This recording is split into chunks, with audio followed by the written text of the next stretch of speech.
بسم الله الحمد لله والصلاة والسلام على رسول الله صلى الله عليه وسلم السلام عليكم ورحمة الله وبركاته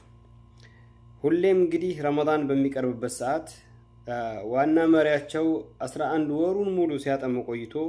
እሱ ሊታሰር ሲል ከሱ ስልጣና ኮርስ የወሰዱ ሰዎች የሰው ሸይጣኖች ወይም የሸይጣንን መልእክት አስተላላፊዎች የሱ አምባሳደሮች ማለት ነው አመቱን ሙሉ እነሱ ነሺዳ ግጥም ሲሰበስቡና የተለያዩ ድራማዎችን ሲያዘጋጁ ልክ እሱ ሲታሰር የችግር ጊዜ ብሎ ወደ ኋላ የሚቀመጥ ንብረት ታውቃላችሁ የድሮ ሰዎች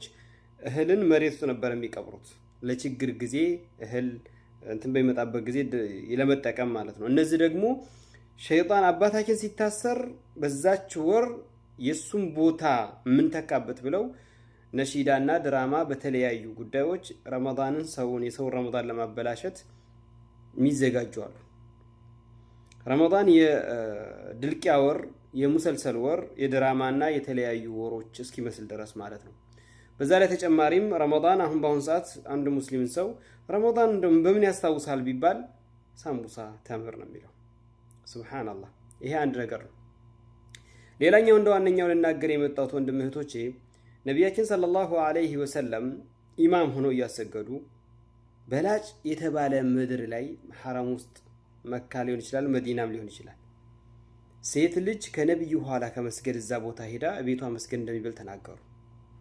ልክ ረመዳን ሲመጣ ግን የፍቅረኞች ቀን በሚባል ደረጃ የሚሄድ የመሰለ ሁኔታ ልክ ተራዊህን ሰግዳለን በሚል ስም ለተራዊህ ወጥተው ሻሂ ቡና እያሉ ተራዊህ እስኪያልቅ ድረስ እዛ ጋር የሚያሳልፉ ቤተሰብን አስፈቀደው አባቱ ነው ሴት ልጁን በዚህ መንገድ ለተራዊህ ብሎ መልቀቅ አይገባው ምክንያቱም ነብዩ ሰለላሁ ዐለይሂ ወሰለም ቤቷ መስገድ ይበልጣል ብለዋል ስለዚህ በዚህ ጉዳይ ላይ በደንብ ትኩረት የሚሰጥበት ሁኔታ ነው በተራዊህ ስም ልጆቻቸውን ሚስቶቻቸውን ብቻ የሚለቁ ሰዎች በተለይ ኢትዮጵያ ላይ የተናገርኩ ያለሁት እዚህ ያለንበት አረብ ሀገር ላይም ቢሆን ቤትሽ ስገጂ የተባልሽው ቤትሽ ስገጂ የተባልሽው ወተሽ በዛ ስም የምትለከፊ ከሆነ አስሉ መጀመሪያ በላጩ ቤት መስገር ነው መልከፍና የተለያዩ ፉገራዎች መንገድ ላይ የሚገኙ ከሆነ ክልክል ሊሆን ነው ማለት ነው ስለዚህ በዚህ ጉዳይ ላይ ሴቶቻችሁ እህቶቻችሁንም ሆነ ሚስቶቻችሁንም ሆነ ልጆቻችሁንም ሆነ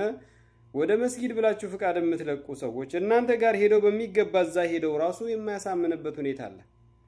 ስንትና ስንት ወሮ በላዎች አሉ ይሄንን የሚጠብቁ ማለት ነው ስለዚህ ረመዳንን ቀስ ተብሎ ልክ በሳምቡሳና በተምር ያስታውሰና እንደተባለው በድራማና በነሺዳ ያስታውሰና እንደሚባለው ደሞም ፍቅረኛዎቻቸውን የሚያገኙበት እንዳይባል በጣም ስለሚያስጠላ ማለት ነው አላህ Subhanahu Wa Ta'ala መልካምን ነገር ይወፍቀን ለረመዳን የሚያደርሰን መልካሙን ኸይርን ምን ገበይበት ወር ያድርግልን እላለሁ ጨፋሪዎችም